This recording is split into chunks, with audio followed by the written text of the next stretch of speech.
परमेश्वरा गुरुला साक्षात परब्रह्म तस्मै श्री गुरुवे नमः। आदरणीय व्यासपीठ महोदय परमपूज्य गुरुजन वर्ग आणि येथे जमलेल्या माझ्या मित्रमैत्रिणींनो, सर्वप्रथम सर्वांना गुरु पौर्णिमेच्या हार्दिक शुभेच्छा। मी आज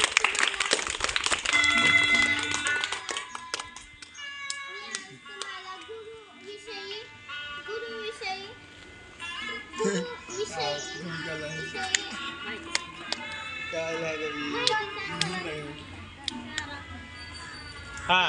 गुरुविषयी मी 2 शब्द सांगणार आहे, कृतज्ञता व्यक्त करणार आहे।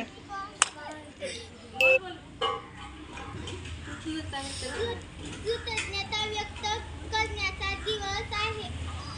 कृतज्ञता व्यक्त करण्याचा दिवस म्हणजे गुरुपौर्णिमा। गुरुपौर्णिमा भारतीय संस्कृतीत गुरुला ईश्वराचे स्थान दिले गेले आहे। गुरु ब्रह्मा गुरु